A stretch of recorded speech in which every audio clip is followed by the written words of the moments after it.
let's get into the iced tea topics. Something that resonated with me over the week or the past couple of days is this story here. According to TMZ, rapper Cardi B took the stand last Thursday in a federal case, explaining to a judge and jury that she wanted to take her own life after blogger Tasha K made allegations about her personal and sexual life back in 2018.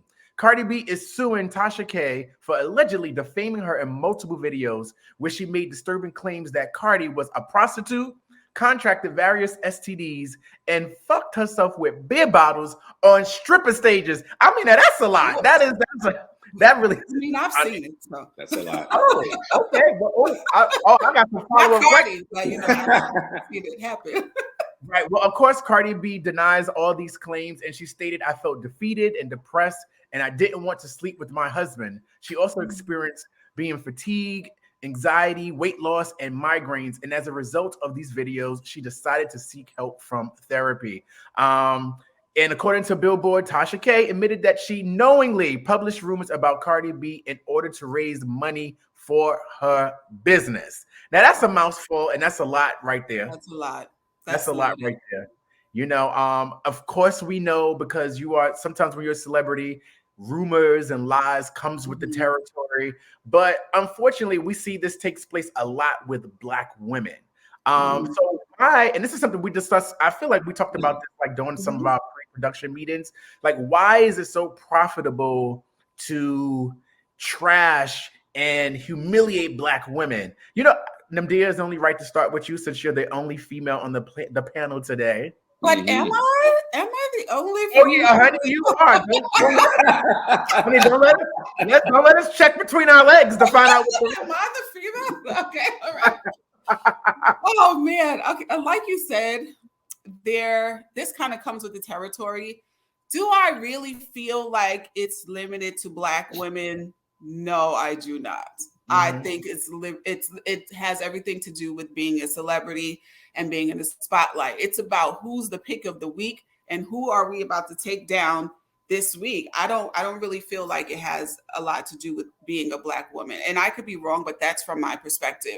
However, Tasha K, this is what she does. I'm surprised that she admitted that she did this so that she could gain finances for her business, and the fact that she wasn't penalized for that, because when we're here, don't we have to say allegedly if it's not true? So how do you get to build a whole entire frenzy over a complete lie, and you admit it, and this young lady's life was affected by it in a negative way, so much so that she took it to court. Now, you know, it had to bother her if she took it to court, because most times they take it, they lay down, they roll over, they're like, all right, it comes with the job. But for her to be mentally affected, not to be able to sleep with her husband, that might have been an excuse, but you know. Okay, now. I ain't the one to gossip, but for her to really have an emotional breakdown over this, I think that Tasha K should be penalized by a judge, the jury, and the executioner for that one. Okay, interesting, Gerald. I mean, it's interesting because, you know, I see classic bullying in this particular situation, right? And adults do bully other adults, you know. And though I see these things happening a lot of times in school situations, but adults do go through these type of situations. There's an imbalance of power in this particular situation where one person has influence over a mass of other people and is using her platform to degrade and to defame someone else. And the things that were being said were not even true, right? Or maybe half truths, right? But what as far as the question that Maurice asked, I do feel like it seems to be very prominent among the African American community, where we've made shows, where we've made a lot of people profit off of drama, and it seems to create this narrative that African American women are violent and they're volatile again towards one another. And I think that they are profiting from this narrative, but we have the power to change that narrative and choose our behavior in these type of situations. That's interesting. And I just want to point out, Jason, Chong, we see you out there. So thank you so much for watching. Yeah, I'm more leaning on the side with Gerald here. I feel like Black women are attacked a little more in mainstream here. For example, you have Vice President Kamala Harris. It's been reports that there's like trouble in her camp, and like is she also and I think it's possible she's being portrayed as like a micromanager and even like sort of like an angry Black woman. Like you see stuff like that on all type of like different outlets and things. So I do think that Black women sometimes get a harder. They are covered harder, or the coverage is harder on them than like other female counterparts of other ethnicities. So it's rough for them, but however, this does come with the territory. So it kind of is what it is, and it's interesting to see another Black woman tearing down another Black woman. You're right. So this is not like. What's the Harvey Levine, I think, or whatever his name is with TMZ. It's not him tearing him down, or it's not like Kelly Ripa tearing down, Cardi B. It's coming from a Black woman. Right. Why are Black women so hard on each other sometimes?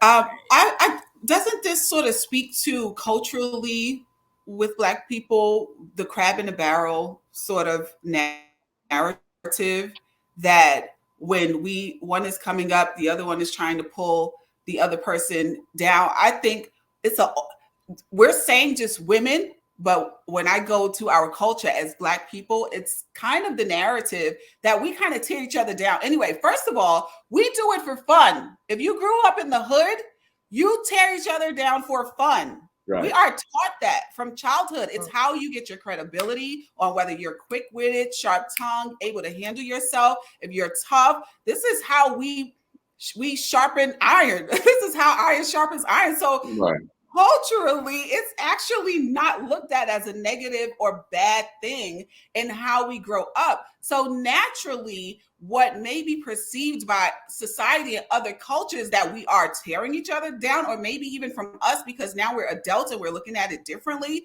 This is embedded in us. We grew up this way. Your mama jokes, where did that come from? That came from us.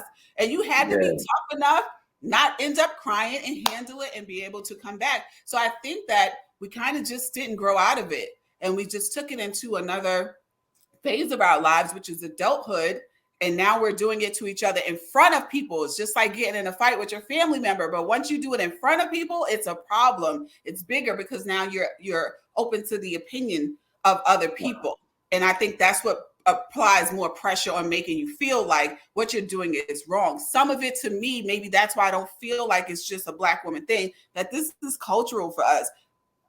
It's like normal. When I look at it, I'm not like, oh my God. I'm like, well, I got an aunt that, I got an uncle who does, sounds relative to me, so. But doesn't that depend on like the spirit is done in? Like, okay, for example, we all joke and play with each other. I was just dragging them the other day, so like, but all like, right. But I feel like if I cross the line, I'm willing to apologize. So I feel like it depends on the spirit that you do it in, and then the intention behind it. Like I feel like when I say something, I'm not trying to like destroy people. Well, not all the time. Think about that. It depends on what you do to me, because sometimes I got to defend myself. Because everywhere I go, somebody wants to bother me. But anyway, God. That's not true. No. That's not true. Nope. He come out swinging. And then he plays the victim. He is king of it. That's my trick, huh? Right. Yes.